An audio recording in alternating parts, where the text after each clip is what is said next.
दोस्तों, दुनिया में ऐसे बहुत ही कम लोग होंगे जिन्हें प्लेन में बैठना पसंद नहीं होगा। आप में से बहुत से लोग प्लेन में बैठे भी होंगे और बहुत से बैठना चाहते होंगे। प्लेन से जुड़ी एक और शानदार कहानी आपने सुनी ही होगी, लेकिन आज की कहानी वाकई में आश्चर्य से भरी हुई है। ये ऐसे एरोप्लेन की कहानी है जो टेक ऑफ करने के बाद 35 सालों तक हवा में रहा और जब उसने लैंड किया तो लोगों के उसे देखकर होश उड़ गए। जी हाँ दोस्तों, बहुत सारे लोग इस घटना को टाइम ट्रेवल से भी जोड़ लेते हैं, तो बहुत से लोग ऐसे भी हैं जो इस घटना को एक खुफिया घटना से जोड़ते हैं। घटना कुछ भी हो लेकिन चौंकाने वाली जरूर है। आप खुद इस कहानी को पहले सुनिए और फिर आप खुद तय करके कमेंट में बताइए। चलिए शुरू करते हैं। दोस्तों, प्लेन का सफर जितना मजेदार होता है उतना ही रिस्की भी होता है, क्योंकि 35,000 फीट ऊपर हवा में अगर छोटी सी भी चूक हो जाती है तो आपका बचना लगभग नामुमकिन हो जाता है। लेकिन आज की इस कहानी की कुछ बात और ही है। हम बात कर रहे हैं ब्राजील की फ्लाइट नंबर 513 की। तारीख थी 4 सितंबर 1954। सैंटियागो फ्लाइट 513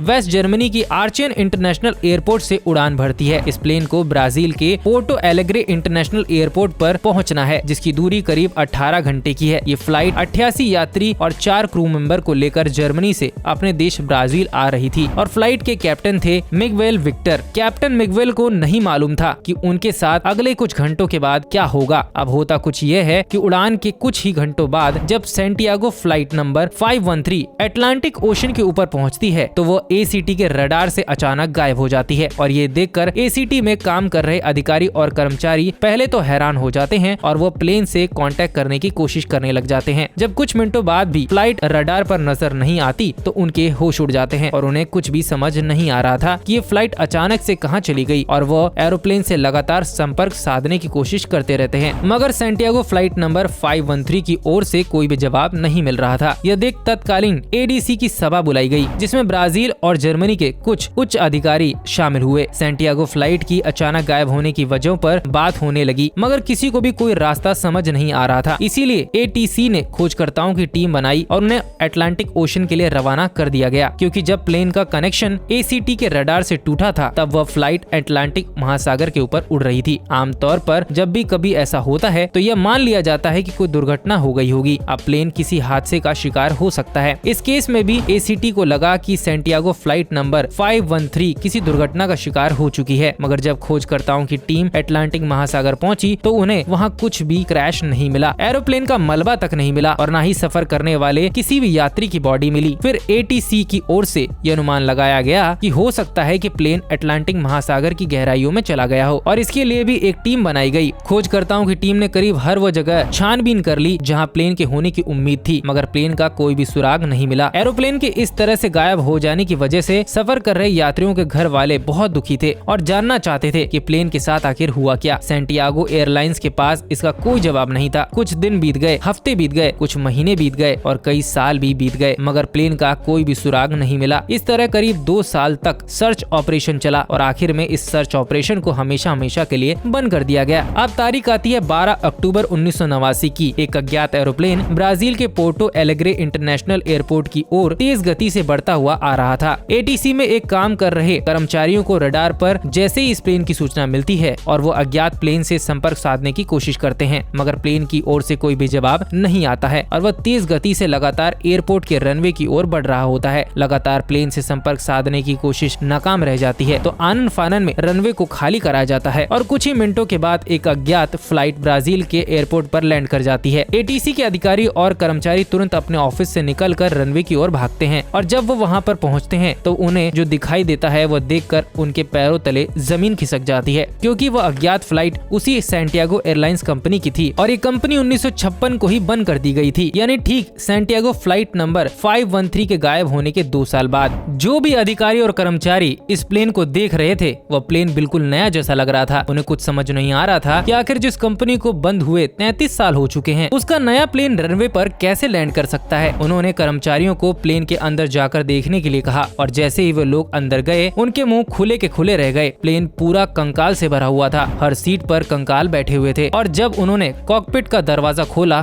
तो प्लेन चला रहे फ्लाइट के कैप्टन मिगुएल विक्टर क्यूरी के हाथों में प्लेन का कंट्रोल था और वो भी मर चुके थे। उनका शरीर भी कंकाल बन चुका था और ये फ्लाइट थी सैंटियागो फ्लाइट नंबर 513। अब हैरानी की बात तो यह थी कि प्लेन आखिर था कहाँ। जब इस प्लेन में एक भी इंसान जिंदा नहीं है तो फिर प्लेन बिल्कुल सही लैंड कैसे हुआ। प्लेन प्लेन का इंजन चालू कैसे है, प्लेन बिल्कुल ब्रांड न्यू कैसे है। अब ये सारे सवाल किसी आम इंसान का दिमाग घुमाने के लिए काफी थे। कहते हैं कि पैनिक ना फैलने की वजह से ब्राजील सरकार ने इस खबर को रोक दिया था। फिर इसकी जांच शुरू कर दी गई और अलग अलग तरह की थ्योरीज निकलनी शुरू हो गई। सबसे पहली थ्योरी ये आई थी कि ये प्लेन उड़ने के बाद किसी टाइम ट्रेवल में फंस गया, यानी किसी ब्लैक होल के अंदर चला गया, जिसकी रेडिएशन से इन सारे लोगों की हालत हो गई। दूसरी थ्योरी ये आती है कि किसी एलियन का शिकार हो गए और तीसरी थ्योरी ये आती है कि यह किसी इंसानी साजिश और एक्सपेरिमेंट का नतीजा है। लेकिन ये सब सिर्फ और सिर्फ एक थियरी है। इसका कोई भी पुख्ता सबूत नहीं मिला है कि इस प्लेन के साथ आखिर हुआ क्या था और ये सवाल आज भी वहीं का वहीं पड़ा हुआ है। ब्राजील की सरकार ने इस घटना को बहुत छुपाने की कोशिश की, मगर 1989 में फेमस पत्रकार एरविन फिशर ने इस घटना से पर्दा उठा दिया। उन्होंने एक आर्टिकल में इस पूरी घटना को छाप दिया। जैसे ही घटना अखबार में पहुंची, लोगों के बीच खलबली मच गई और सैंटियागो नंबर 513 की कहानी ऐसे फैली जैसे जंगल में आग फैलती है। लेकिन एरोन ने इस खबर का कोई पुख्ता सबूत नहीं दिया था, पर सिर्फ एक एरोप्लेन की फोटो अखबार में थी, कोई कंकाल की फोटो नहीं थी। इसलिए इस कहानी को लोगों ने दो भागों में बांट लिया था, जिसमें कुछ लोग इसे सही मान रहे थे और टाइम ट्रेवल और भूत जैसी चीजों से रिलेट कर रहे थे, और वहीं दूसरे लोग भी थे जो सिर्फ इस खबर को पब्लिसिटी स्टंट मान रहे थे और इस खबर को झूठ बता रहे थे। आपको क्या लगता है, हमें कमेंट सेक्शन में जरूर बताएं। और यह वीडियो आपको पसंद आई तो प्लीज इसे लाइक और शेयर जरूर करें।